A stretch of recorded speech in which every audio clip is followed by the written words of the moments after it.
Irmãos, boa noite a quem eu não tinha cumprimentado antes. Ainda de pé, eu gostaria de convidar você a abrir a sua Bíblia no livro de 1 Samuel, capítulo 2.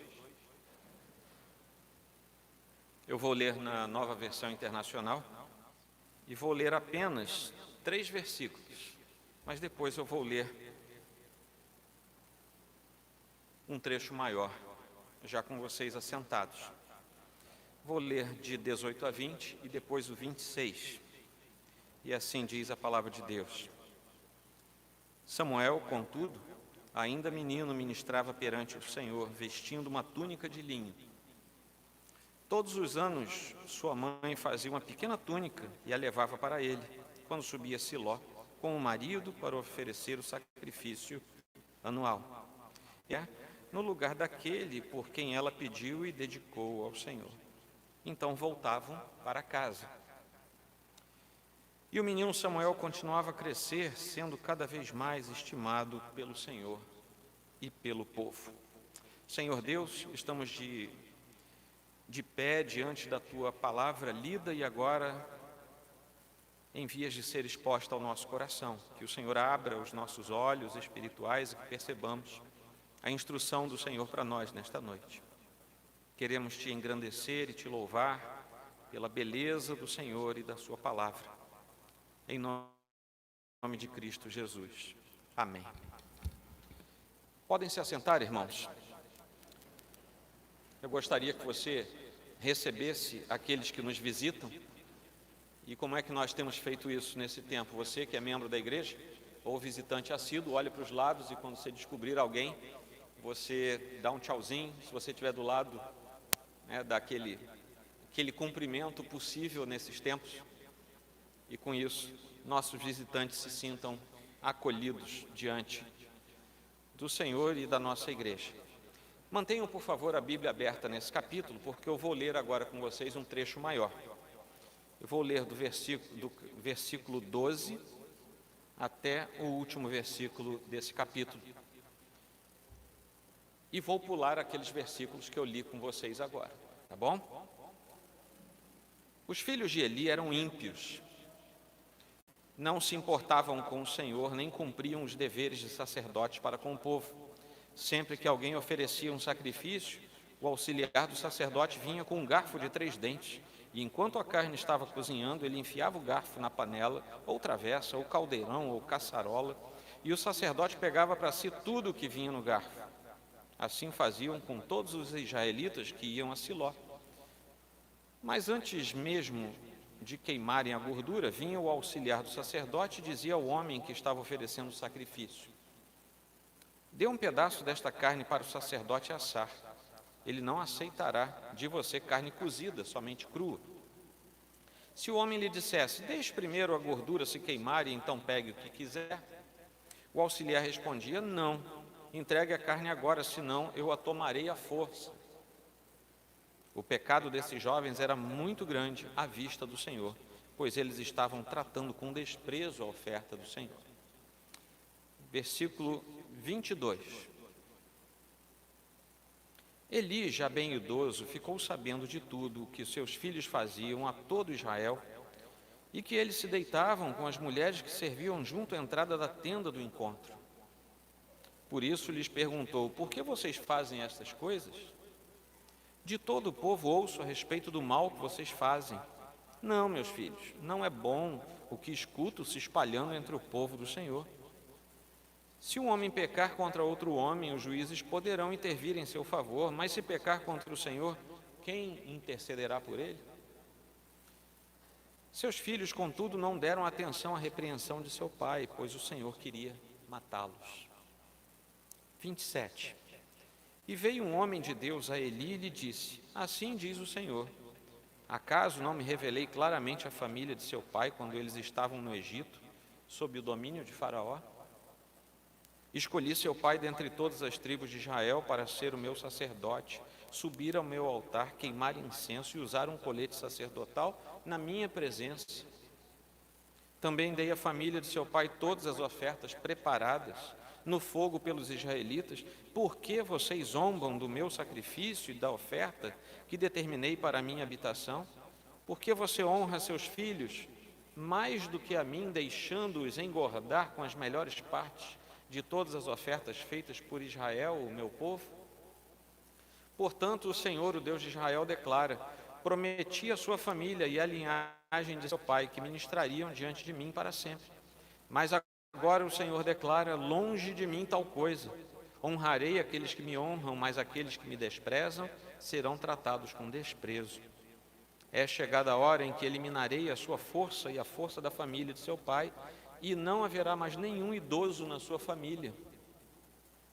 E você verá aflição na minha habitação.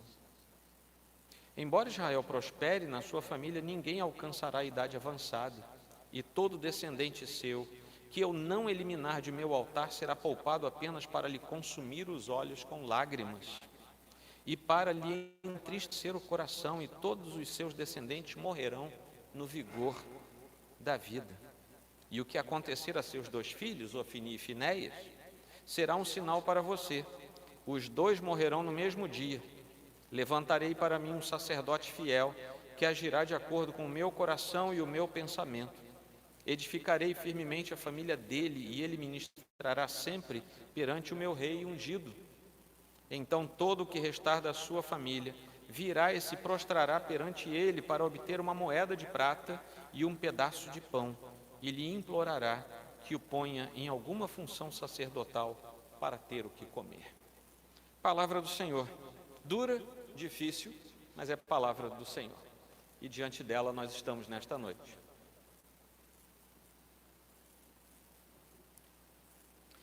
Este é o último sermão dessa série, Deus cuida de nós. E esse é um trecho bastante complicado da Escritura. Esse capítulo que eu acabei de ler é bastante difícil, inclusive a partir da literatura, que foi do gênero literário, da forma de escrita que foi utilizada aqui. Tem muitas idas e vindas no tempo no texto de 1 Samuel. Alguma coisa está acontecendo e alguém vai buscar uma remissão antiga e depois fala de algo que ainda não aconteceu e volta. É um livro que não tem, portanto, uma narrativa linear, mas tem bastante flashback, flash forward, né? São indicativos de literatura que muitas vezes se usam, e esse livro é bastante rico nisso. Mas o que nós temos aqui é o nascimento de Samuel. Assim começa o livro, no capítulo anterior. Começa com um drama. Esse drama é uma família, um sujeito chamado Eucana, que tinha 2 mulheres. Uma se chamava Penina e outra se chamava Ana. Ana era estéril. Penina tinha bastante filhos, tinha facilidade. E por isso Penina zombava de Ana. E as coisas não iam bem, mas era uma família piedosa a despeito de tudo isso. E todo ano, aquela que era uma família de levitas, que estava entre os efraimitas, estava entre os efrateus, que estavam dentro da tribo de Efraim. Isso lá em Josué, capítulo 20, se não me falha a memória, nós vemos a distribuição, naquele trecho ali de distribuição de terras, nós vemos as cidades distribuídas aos levitas, e uma delas era essa. Por isso que sempre as pessoas se perguntam: Samuel não virou sacerdote? Mas ele não era de Efraim, ele não tinha que ser de Levi. Ele era levita, mas era da tribo de Levi, morando numa cidade dos levitas dentro da tribo de Efraim. Aí matou a charada, e todo mundo agora sabe que Samuel era um sacerdote, podendo ser um sacerdote porque era levita. Ele não entrou pela janela nessa história. Mas o fato é que todo ano eles iam até o tabernáculo e cultuavam ao Senhor segundo o rito que era prescrito pelo Senhor. E estamos dentro ainda do período dos juízes. A confusão graçava no povo de Israel. Cada um fazia o que lhe dava na telha fazer, mas havia gente fiel. Assim como nos dias de hoje.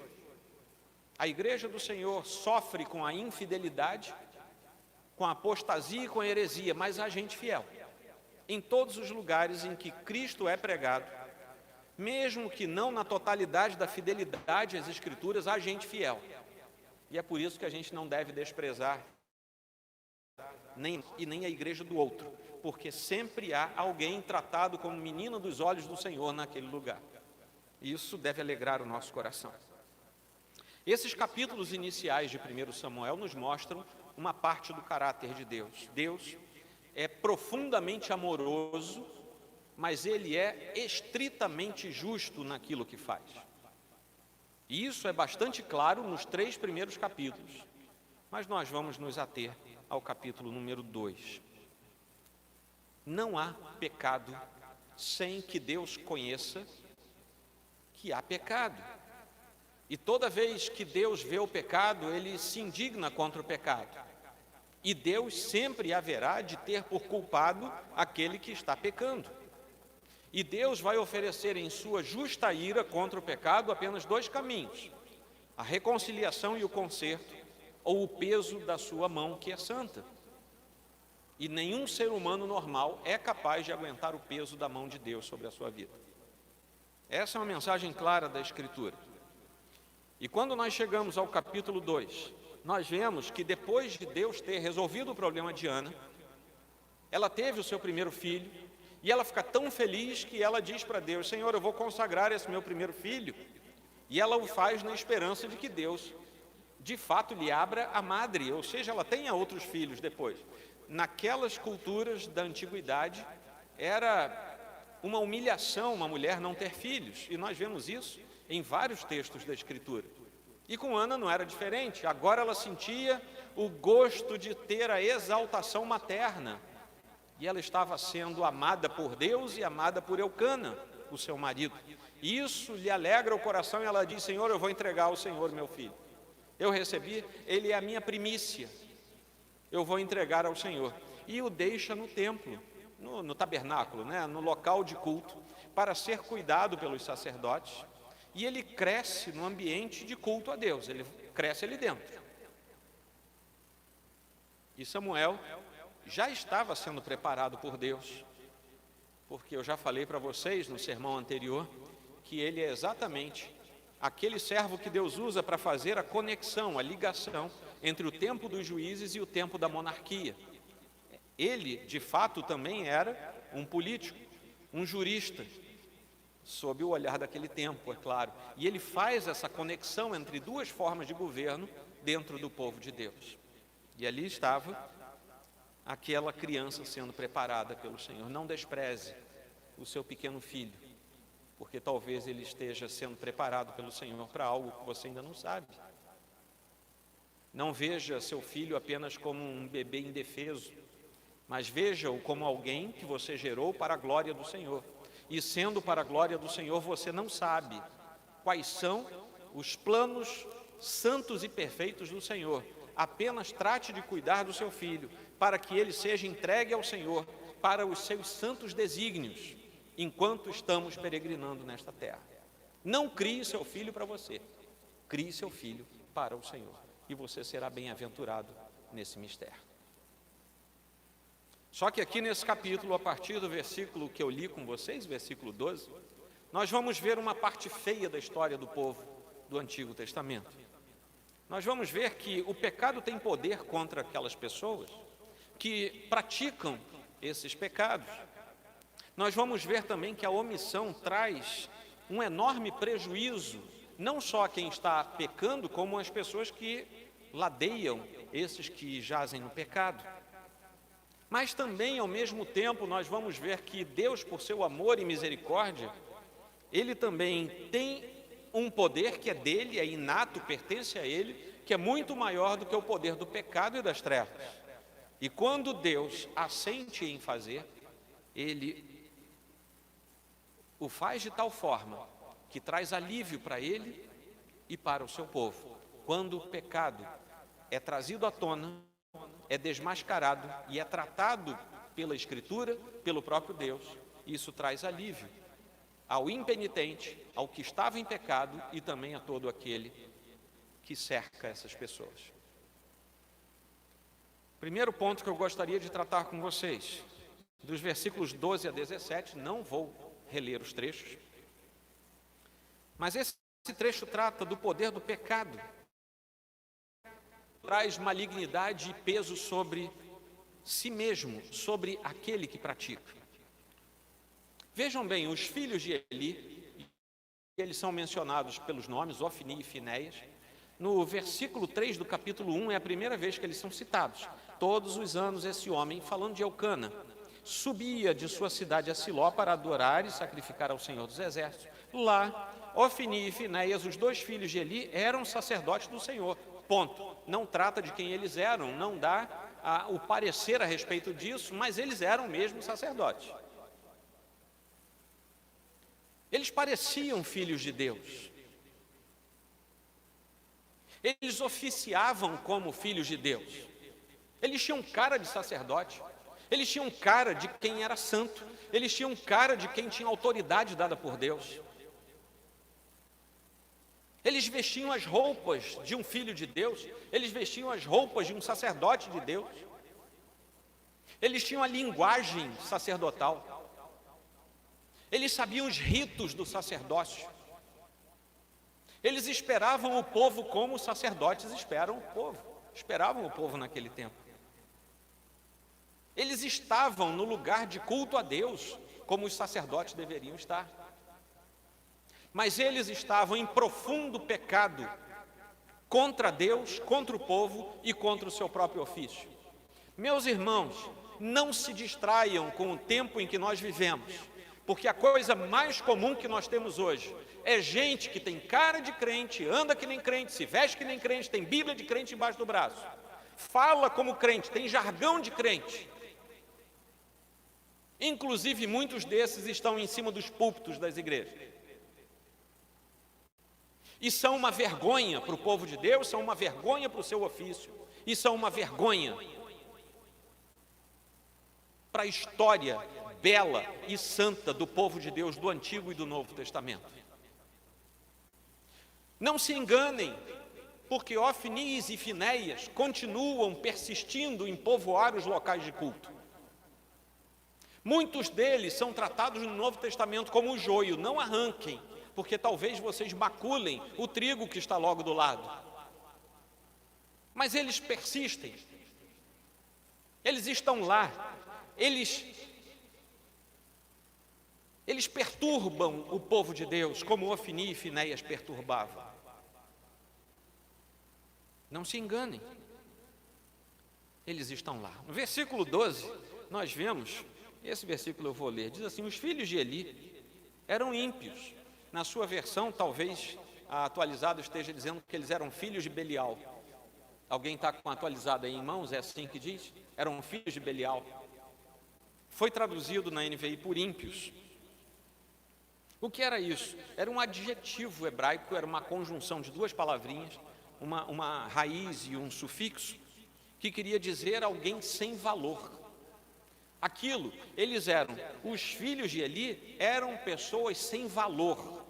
Mas essa palavrinha também era uma cognata perfeita do nome de uma divindade que havia ali entre os cananeus. E essa ideia é que você precisa combater tanto um crente sem valor, quanto combater uma divindade, uma idolatria, algo que se levanta contra o verdadeiro Deus, seja no meio do povo ou fora dele. Aquilo que não procede de Deus precisa ser combatido. Ponto final. O problema disso é que também não se enganem. Toda vez que a gente combate idolatria, heresia, perturbação, trevas, a gente arranja problema. E arranja, às vezes, espinheiro pelo qual a gente se esgueira. Isso quer dizer que toda luta pode deixar ferimentos. No entanto, o Senhor nos manda combater e Ele garante que é a vitória do seu povo, porque Deus é santo e chama para si um povo que seja santo. Amém? A explicação para tudo isso aparece no versículo 17. O pecado, por que eles eram ímpios? Por que eles não tinham valor? E por que eles eram como se fossem filhos de um Deus estranho? É porque, versículo 17, o pecado desses jovens era muito grande à vista do Senhor, pois eles estavam tratando com desprezo a oferta do Senhor. O pecado deles era tremendo. Isso quer dizer que eles banalizavam o culto a Deus e menosprezavam o povo que vinha adorar a Deus. Quando diz aqui que eles estavam tratando com desprezo a oferta do Senhor, não quer dizer apenas a oferta pecuniária, financeira, mas era a oferta de culto que se fazia naquele local de culto. Tudo aquilo que nós fazemos ao Senhor em congregação, na comunhão dos santos, é oferta dada ao Senhor. E aqueles sacerdotes estavam tratando com desprezo o culto que os fiéis do povo de Israel davam ao Senhor. E é isso. Era essa a acusação principal a eles. E o pior, eles praticavam as suas abominações em nome de Deus. O que você pode ler depois com mais calma, do versículo 13 ao versículo 16. Se existe algo que aborrece a Deus no meio do seu povo, é quando alguém usa o seu próprio nome, o nome santo de Deus, para profanar o culto a Deus e para profanar a sua santa palavra, levando desprezo e menosprezo ao culto verdadeiro a Deus, que muitos santos fazem, às vezes, com muita dificuldade. Ou você acha que era fácil você sair andando a pé de várias extensões diferentes do povo de Israel, de toda Canaã já ocupada por Israel, e ir até um local central? Você acha que era fácil você sair com criança? Quem tem bebê aqui, você imagina você há 3.000 anos atrás, andando a pé, às vezes dias, para chegar ao local de culto, e quando chegavam lá, tinham sacerdotes falsos, guiando o povo à falsidade e à heresia.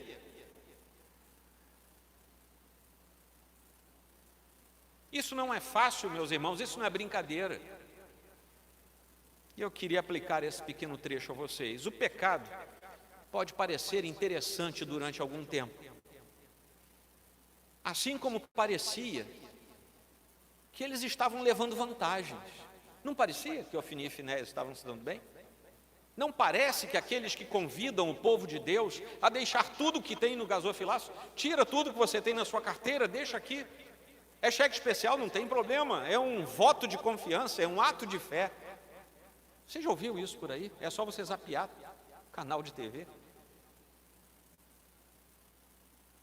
Ou tantas outras coisas, ofertas que homem algum pode concretamente cumprir e que são feitas em nome de Deus. É a mesma coisa que Ofni e Finéias faziam.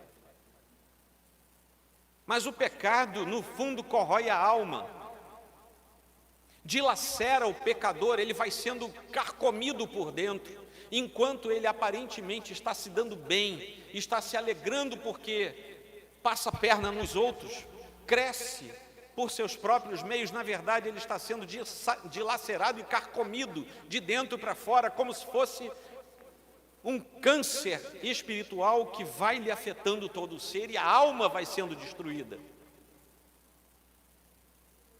O que ocorre é que Deus não é cego, Deus não é surdo. E quando Deus resolve agir, Ele age. E Ele resolve o pecado e seus efeitos. Nem que para isso Ele tenha que exercer a sua dura justiça. O segundo ponto é que o poder da omissão traz peso contra os outros. Se o poder do pecado atinge os outros, mas também atinge ao próprio pecador. Ofni e Finéias até agora estavam tranquilos, serelepes, saltitantes, porque pensavam em enganar a todos. Mas a omissão traz um peso contra os outros. Eu li certa vez, e depois eu procurei, porque eu fiquei sem a referência, eu achei que Billy Graham faz uma citação desse episódio, que eu vou contar agora para vocês, num livreto que ele edita em 1960, Os 7 Pecados Capitais. Não sei nem se tem em português. Mas ele cita que havia um pastor, esse pastor era presbiteriano, ele é do século XIX, reverendo John Wilbur Chapman. E esse pastor, ele costumava citar em suas pregações um exemplo de um pastor australiano, também presbiteriano, e eu só tenho o sobrenome dele, reverendo Howard, que ele sistematicamente pregava contra o pecado. Sempre ele pregava contra o pecado. Até que houve um dia que um dos oficiais da igreja, não sei se presbítero ou diácono, então todo mundo fique em paz comigo, não estou falando de ninguém, mas um dos oficiais da igreja vai até ele após o culto e fala com ele: pastor, o senhor tem falado muito contra o pecado. E isso está difícil, porque muitos jovens, estou falando do século XIX, não é século XXI, mas esse oficial disse para o reverendo Howard: muitos jovens vão sair da nossa igreja. Ou, quem sabe, eles estão escutando tanto sobre pecado que eles vão findar pecando por curiosidade. O senhor fala tanto disso que eles vão acabar pecando por curiosidade, mas, quem sabe, eles vão sair da igreja. E o oficial pediu a ele, objetivamente, que ele parasse de pregar tanto sobre o pecado. Aí o reverendo Howard pegou uma garrafa, a ideia é que tinham umas prateleiras no escritório dele, ele pega uma garrafa, ofereceu a esse oficial e diz assim: por favor, leia o que está escrito no rótulo. E ele falou assim: está escrito estricnina, e lá embaixo tem um aviso: veneno. O reverendo Howard então diz para ele: o que você está me pedindo hoje é que eu troque o rótulo dessa garrafa e ponha ali, por exemplo, essência de menta. O que vai acontecer é que alguém vai ver aquela garrafa bonita, escrita essência de menta, no meu escritório. Ele confia em mim. Então ele vai tomar um gole da essência de menta. E ele vai morrer, porque na verdade ele tomou veneno. Portanto, quanto mais agradável, essa foi a conclusão do reverendo Howard, quanto mais agradável e suave for o rótulo do veneno, mais mortal ele será. Assim é com o pecado. Quanto mais suave se falar nele, mais as pessoas o tomarão até morrer. Eli sabia das ações dos seus filhos. Ele não era inocente, ele sabia. E ele foi suave nas advertências. Ele trocou o rótulo da garrafa. Ele foi suave nas advertências. No trecho que vai do capítulo 3, versículo 10 até o versículo 14, nós vemos uma sentença dada por Deus sendo revelada a Samuel, que contou a Eli tudo que Deus tinha revelado a ele, porque o próprio Eli apertou: Samuel, me conta tudo, não me esconda nada que Deus lhe falou. Mas no versículo 13, vejam só o que nós lemos aqui. Samuel, de fato, diz a Eli que Deus executaria o seu castigo contra Eli e todo o seu clã, toda a sua descendência, para sempre. Porque o próprio Deus havia dito a Eli que julgaria, isso é o versículo 13, que julgaria a sua família para sempre, por causa do pecado dos seus filhos, do qual ele tinha consciência. E Eli apenas sugere que seus filhos estão passando dos limites, porque o povo reclamava. Vejam bem, quando Eli foi reclamar com Ofni e Finéias, não era porque eles estavam em pecado, mas ele foi reclamar porque o povo estava reclamando.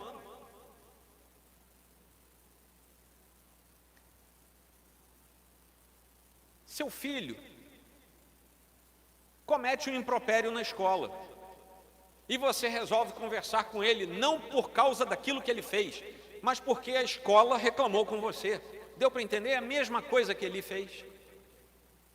Pressupostos colocados no lugar errado não dão certo nunca. Ele não os repreendeu por causa do pecado, ele os repreendeu para acabar o falatório do povo, só isso. Ele não queria de fato que eles parassem de adulterar e de roubar. Eram os dois grandes pecados que eles cometiam aqui: adultério e roubo. Ele simplesmente queria parar de ouvir reclamações. Então, olha só, gente, vocês têm que ficar mais devagar, sabe? Faz disfarçando, para ninguém ficar reclamando aqui, porque, afinal de contas, eu sou o sacerdote velho, veio todo mundo falar comigo. E é aí que nós vemos o porquê. Que Deus diz que Eli honrou mais os filhos do que ao próprio Deus. Versículo 29. Isso fez com que Deus estabelecesse a sentença contra Eli e seus filhos, uma sentença que eles jamais gostariam de ter ouvido, mas ouviram, e através da boca de uma criança, que Deus honraria quem o honrasse, e trataria com desprezo quem desprezasse o próprio Deus. versículo 30. E aqui nós temos duas questões. Há pecados que induzem outras pessoas a pecarem diretamente. E ai daqueles que cometerem esses pecados, porque eles estarão induzindo um destes pequeninos a pecar. O que se encaixa em Mateus 18:6, que diz: se alguém fizer cair no pecado um destes pequeninos que creem em mim, melhor lhe seria amarrar uma pedra de moinho no pescoço e se afogar nas profundezas do mar. Mateus 18:6, como eu disse. E entendemos que se alguém pecar contra outra pessoa, Deus pode defender. Mas se essa pessoa pecar contra Deus, quem é que vai defender essa pessoa? Versículo 25. Está tudo claro, é tudo literal. E nesse ponto da história, Deus já tinha o veredito, porque na segunda parte do versículo 25, Deus diz claramente que iria matar aqueles pecadores, Ofni e Finéias. Mas eles não prestaram atenção. E eles não prestaram atenção porque Deus já tinha dado o veredito. E não adiantava eles fazerem mais nada, porque a ordem de Deus já tinha partido do seu alto e sublime trono, de onde ele nunca sai. E ao mesmo tempo, Deus fazia Samuel crescer em altura, estatura e em graça diante do Senhor. Versículo 26, que eu li para vocês lá no começo, que é uma espécie de informe que nos é dado aqui ao longo do texto. Alguns parênteses no meio da história de Ofni, Finéias e Eli, que vão falando, vão encaixando pequenas narrativas a respeito do desenvolvimento de Samuel, ainda. Ao passo que Ofni e Finéias eram afastados do amor do povo e eram odiados por Deus e por toda a congregação, Samuel era cada vez mais amado por Deus e pelo povo do Senhor. Uma pequena aplicação para esse trecho. Enquanto o pecado e o pecador entram em juízo, o justo entra em graça e em misericórdia. Nós vemos isso ao longo de toda a Escritura.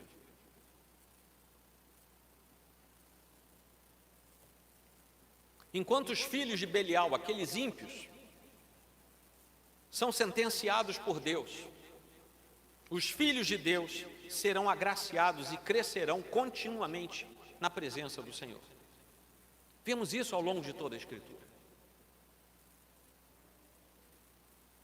Enquanto os falsos mestres recebem a reclamação do povo de Deus, no versículo 23 diz: por isso lhes perguntou, por que vocês fazem todas essas coisas? De todo o povo ouço a respeito de vocês.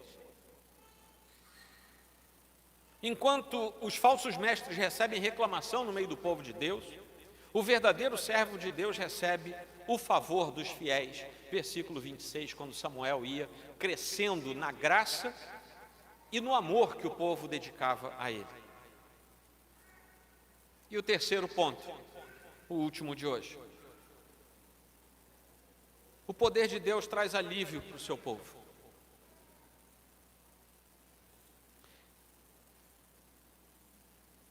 Não há o que fazer diante dessas questões que eu acabei de falar a vocês. Humanamente falando, não. A nossa justiça, o nosso direito, a nossa sociologia, os nossos recursos humanos, os mais variados deles, não dão conta do pecado.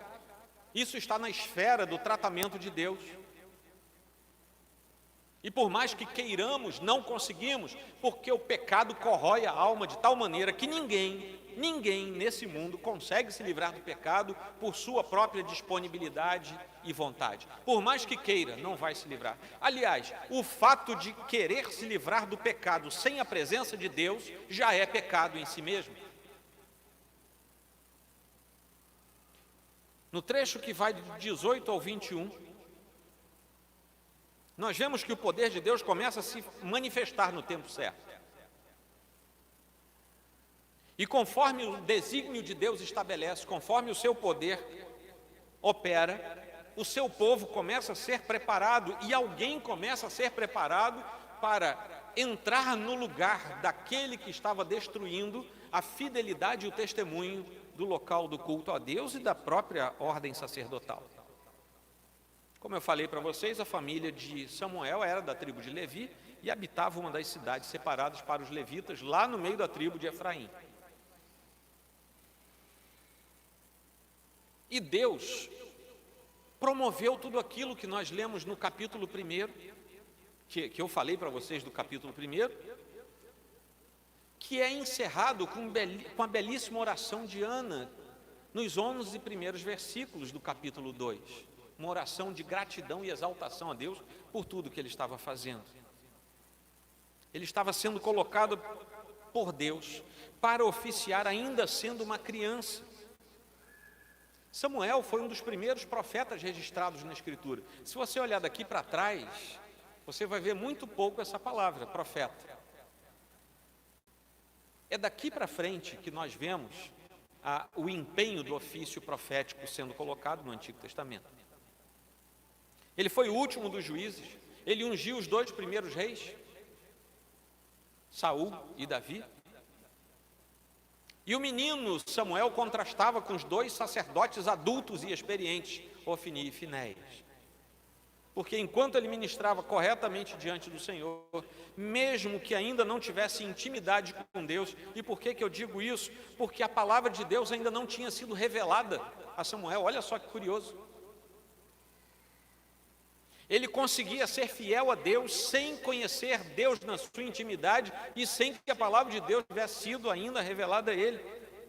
Capítulo 3, versículo 7. Ora, Samuel ainda não conhecia o Senhor, a palavra do Senhor ainda não lhe tinha sido revelada. Mas o coração dele já tinha sido aprisionado por aquilo que Deus projetava fazer com a sua vida e através da sua vida. Então, meus irmãos, por outro lado, sabemos que Ofni e Finéias sabiam muito bem o que estavam fazendo. Eles sabiam e faziam o que era errado, conscientemente de que queriam fazer o que era errado. Eram pecadores convictos do seu pecado. Mas Samuel foi a resposta prática de Deus para o povo de Israel, naquele momento de trevas espirituais. Era o sacerdote fiel que faltava ao povo. Porque se Eli, por um lado, não roubava e nem adulterava, por outro lado, ele pecava de outras maneiras. E os seus filhos, a gente já viu aqui bastante. Ele tinha sido até um bom homem, Eli, mas era um pai totalmente omisso nos seus compromissos paternos. Era preciso, então, voltar às origens de um sacerdócio que fosse fiel a Deus. Era preciso voltar às origens de um ofício segundo a mente e o coração de Deus. E era isso que estava sendo feito aqui pelo próprio Deus no meio do seu povo. Naquele trecho que vai do 27 ao 36, é quando nós vemos Deus tomando algumas decisões para expurgar o pecado do meio do povo. Meus irmãos, onde há povo de Deus, a Bíblia adverte que também haverá pecado. Mas a Bíblia também é clara em dizer que Deus expurga o pecado do meio do seu povo. Não se esqueçam disso. Se houver pecado, Deus o trará à tona e o próprio Deus haverá de expurgar o pecado do meio do povo, a menos que Deus tenha entregue aquela comunidade à sua própria mão. Aí é Romanos 1. Aí não tem mais o que fazer. Mas o primeiro trecho, que vai até o versículo 29, Deus relembra a aliança que foi feita anteriormente, aquilo que está lá em Êxodo 28, e mostra que não aprova os atos pecaminosos de jeito nenhum, daqueles que pisam as ofertas, no sentido de macular a ordem dentro da casa de Deus. Aquela casa que Deus chama lá no versículo 29 de minha habitação. Deus não se apraz naqueles que pisam as ofertas, maculam as ofertas, que são trazidas diante de Deus. Eu já falei que a oferta aqui nesse capítulo não é apenas oferta financeira, mas é toda forma de culto oferecido ao Senhor. nos versículos de 30 a 34, depois de Deus ter lembrado o seu povo a respeito da aliança feita com os primeiros pais, os patriarcas, agora ele sentencia o pecado que estava sendo cometido, porque lá no versículo 30, eu já li para vocês, ele diz: honrarei aqueles que me honram, mas aqueles que me desprezam serão tratados com desprezo. Você imagina ser tratado com desprezo por Deus? A morada de Deus tinha sido maculada pelo pecado, versículo 29. E esse mesmo lugar em que alguns macularam a presença e a santidade do povo de Deus, também será o lugar de juízo. No mesmo lugar em que se peca, ali também haverá juízo da parte de Deus. Está lá no versículo 32. E toda a linhagem de Eli seria eliminada do sacerdócio, a começar com a morte dos seus 2 filhos, Ofni e Finés, no mesmo dia. Deus não intercede por aquele que se levanta contra Deus. Versículo 25. A tal ponto que nós lemos a descrição, já no começo do reinado de Salomão, de quando o último sacerdote da linhagem de Eli, que se chamava Abiatar, foi desterrado pelo próprio Salomão, cumprindo assim a ordem que tinha sido dada pelo Senhor. Porque diz lá em 1 Reis 2, 26 e 27, ao sacerdote Abiatar, o rei ordenou: vá para Anatote, para as suas terras, você merece morrer. Mas hoje eu não o matarei, pois você carregou a arca do soberano, o Senhor, diante de Davi, o meu pai, e partilhou de todas as aflições dele. Então Salomão expulsou Abiatar do sacerdócio do Senhor, cumprindo a palavra que o Senhor tinha dito em Siló a respeito da família de Eli. Passaram-se tempos, passaram-se 2 gerações, Saul e Davi. No início da 3ª geração, a palavra do Senhor se cumpriu na sua totalidade. O último saiu do sacerdócio, humilhado, expulso pelo rei que começava a reinar, por causa da palavra que o Senhor tinha dito. E nunca mais houve um sacerdote da linhagem de Eli que subisse para oficiar diante do Senhor.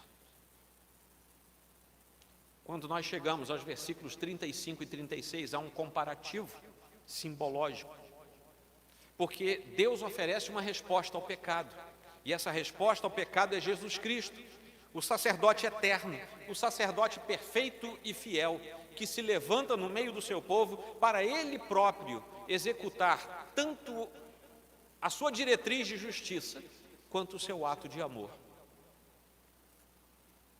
O que nós vemos aqui é a fala de Samuel como ministro daqueles dias, tipologicamente falando, é claro, né?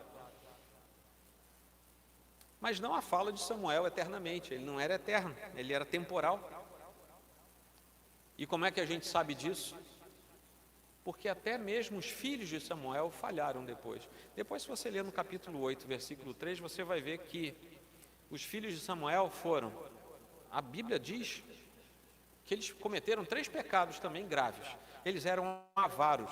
Avaro, você sabe o que é, né? O pão duro, mão de vaca, né? Escorpião no bolso. Eles eram assim.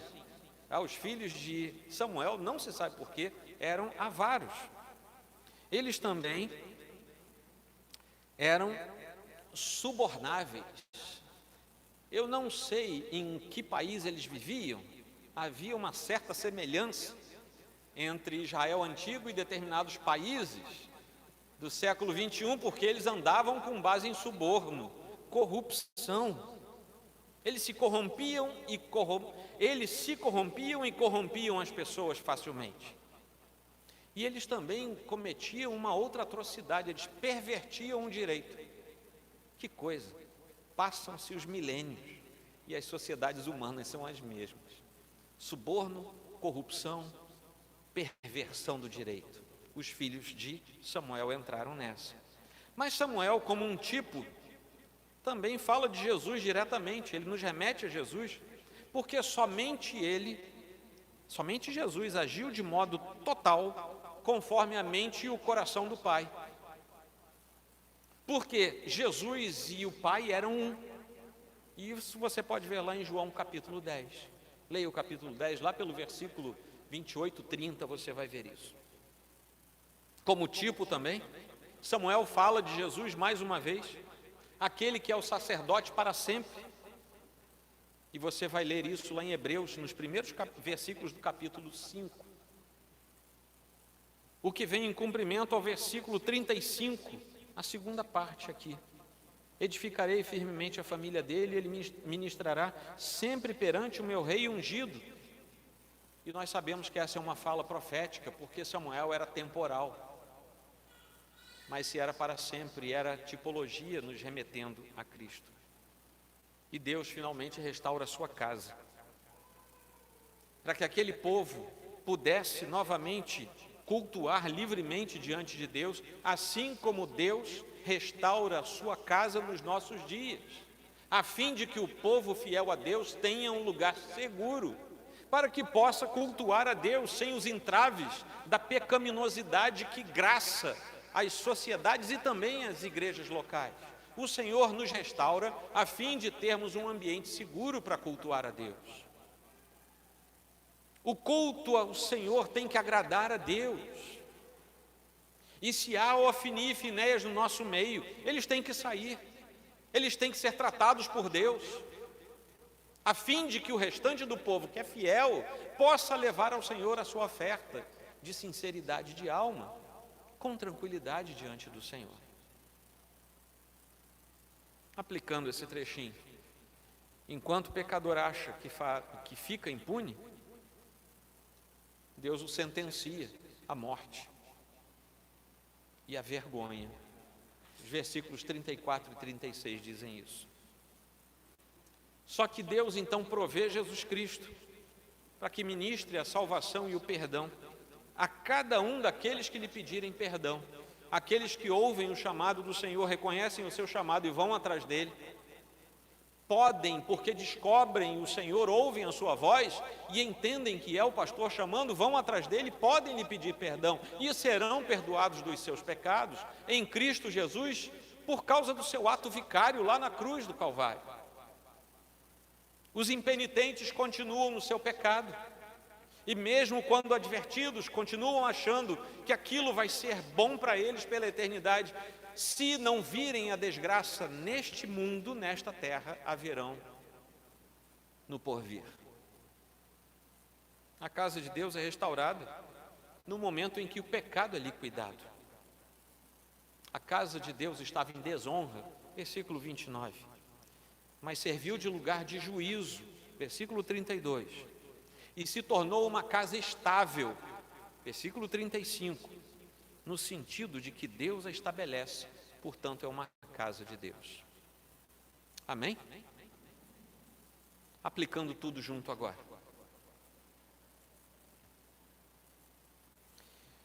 Cuide diariamente da sua vida com Deus, porque eu e você, individualmente, temos enorme chance de nos tornarmos Ofni e Finéias. Não se engane, seu coração é enganoso como o meu. A Escritura nos diz isso. Calvino nos adverte que o coração humano é uma fábrica de ídolos. O que é o ídolo, senão o mais natural dos enganos? Cresça diante do Senhor diariamente e mantenha-se fiel a Ele. Esse é um exercício que você faz através da sua busca por santidade. Se Ofni e Finéias tivessem buscado santidade, eles poderiam ter tido outro destino. É óbvio que todas as coisas estão sob o desígnio santo de Deus, mas eu estou falando da nossa natureza. Segunda aplicação, são apenas 4. Descanse no Senhor. Se você for fiel e perceber que há pecados onde não deveria haver, deu para entender? Eu tenho certeza que você conhece pecados onde não tinha que haver pecado. Aliás, não tinha que ter pecado em lugar nenhum, mas alguns lugares são particularmente tenebrosos quando você descobre que há pecados ali. Por exemplo, Ofni e Finéias não podiam viver em pecado, Eles eram sacerdotes dentro da casa de Deus.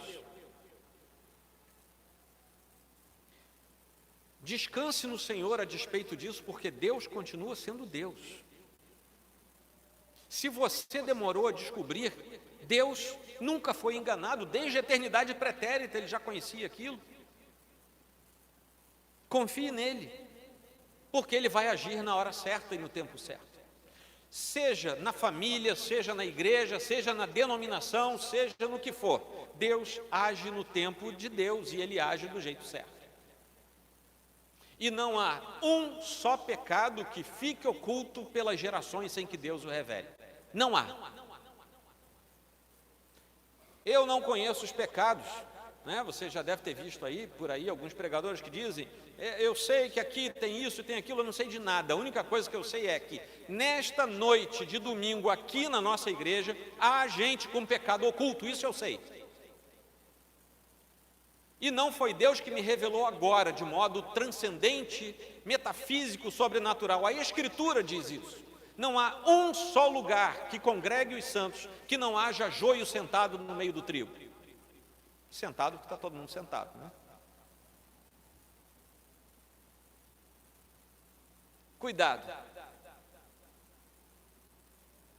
Porque Deus hoje usou para você a primeira parte do versículo 25. Com mais intensidade do que Ele falou. Não repita a segunda parte do versículo 25, porque você vai ser desterrado pelo Senhor. Essa é uma advertência da Escritura. Não brinque com Deus. De Deus não se zomba. Gálatas diz isso, e aqui diz que eles zombavam de Deus. De Deus não se zomba. Outros zombaram do Senhor. Lá na cruz, diz lá no Evangelho, que eles zombavam do Senhor enquanto Ele estava dependurado na cruz. De Deus não se zomba. Terceira aplicação, lembre-se que a resposta de Deus ao pecado e a todas as mazelas chama-se Jesus Cristo. Tenha você ouvido falar dele ou não. Essa é a única resposta possível. Ele é perfeito, perdoa os pecados e aperfeiçoa os santos. Só Ele, ninguém mais. Finalmente, preste atenção nessa última aplicação. Cuide da sua família.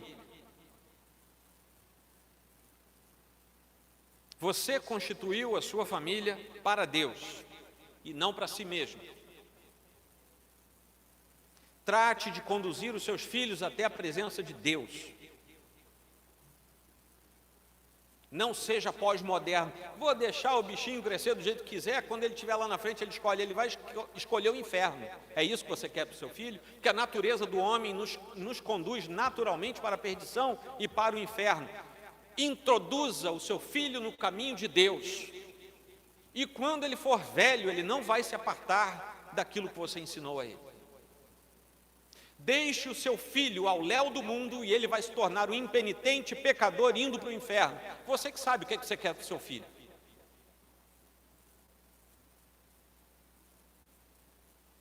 Até que o seu filho saia da sua governança familiar, ele é responsabilidade sua. Nossa igreja é composta por muita gente jovem, casais jovens, filhos jovens. Prestem atenção nisso. Cuide de sua família. Cuide dos seus filhos. É responsabilidade sua. Você vai responder a Deus por isso. Não venha depois, lá diante do Senhor, no dia do juízo, dizer: foi o pastor que não cuidou do meu filho. Deus vai te dar um cascudo e vai te jogar no lago de fogo.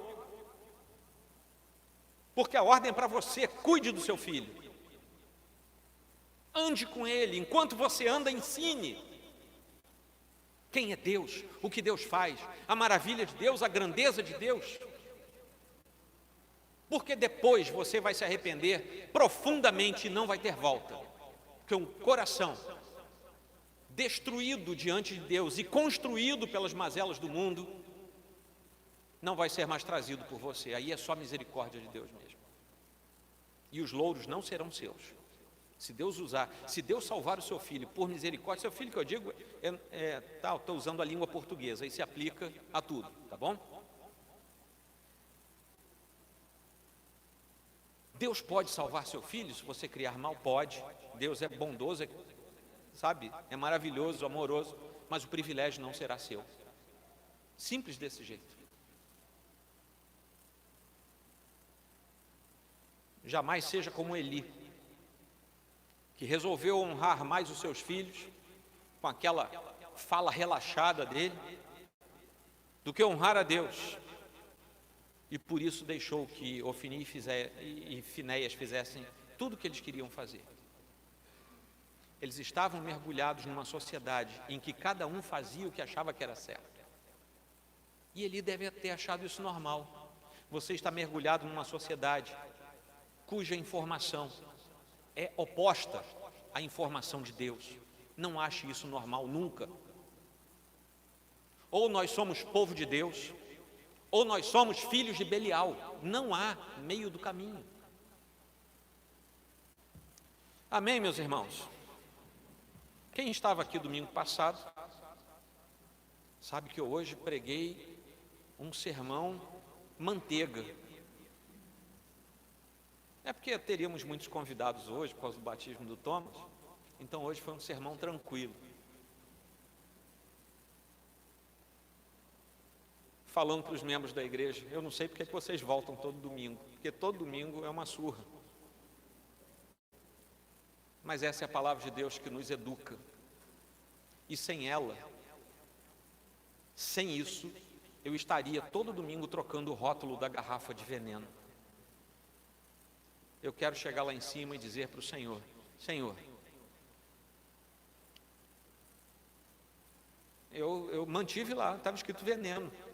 Se alguém tomou, foi por sua livre e espontânea vontade, porque eu avisei que era veneno. Todo domingo eu avisava. Só que quando o sujeito quer tomar aquilo e você diz que não pode, às vezes ele fica chateado com você. Mas que Deus tenha misericórdia de nós, da nossa igreja, da sua igreja, você que nos visitou hoje. Que Deus leve conserto, paz e refrigério para todas as igrejas representadas onde o Senhor de fato é pregado. Se o Senhor não é mais pregado, sinto dizer a você que você está dentro da garrafa do veneno. Mas que Deus tenha misericórdia assim mesmo. Amém? Vamos ficar de pé, meus irmãos. Vou dar a você alguns segundos de silêncio.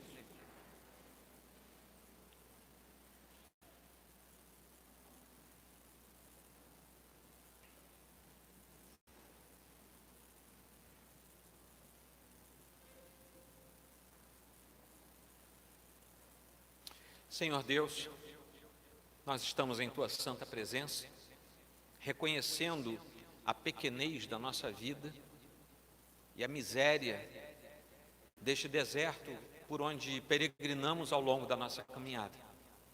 Mas quando olhamos para cima, nós vemos o Deus que envia o maná todo dia para nós. E somos contentados pela obra da Tua palavra e pelo vigor do Teu Santo Espírito que mais uma vez vem sobre nós. Enche a nossa vida com a Tua santa e boa resposta. Meu pedido nesta noite é para que haja arrependimento e perdão daqueles que não Te conheciam. Talvez há tempos dentro de uma igreja, mas sem Te conhecer. Não permita ao Senhor que saia desta igreja ninguém sem Te conhecer como Salvador. Meu segundo pedido é para que os Ofnis e Finéias aqui presentes, porque eles estão aqui, que eles tenham o seu coração sendo perturbado pela ação do Teu Santo Espírito, que eles agora sintam aquele gelo percorrendo a sua alma e que eles se arrependam e voltem ao primeiro amor, que se reconciliem em seu coração contigo e que retomem uma caminhada que foi abandonada. Meu terceiro pedido é para aqueles que são fiéis ao Senhor, se mantenham fiéis a Ti, que andem segundo os Teus estatutos e os Teus juízos, e que essas pessoas Te busquem na beleza da Tua santidade, e que esses irmãos se santifiquem a cada dia, porque além de terem uma vida aprazível diante do Senhor, serão eles as colunas do Teu santuário, para o auxílio daqueles que capengam diante de Ti. Que o Senhor tenha misericórdia e que nos abençoe. E juntamente com meus irmãos neste momento, eu quero orar, conforme o Senhor nos ensinou a orar, dizendo: Pai nosso, santificado seja o Teu nome, venha o Teu reino, seja feita a Tua vontade, assim na terra como no céu. O pão nosso de cada dia nos dá hoje. Perdoa as nossas dívidas, assim como nós perdoamos aos nossos devedores. Não nos deixes cair em tentação,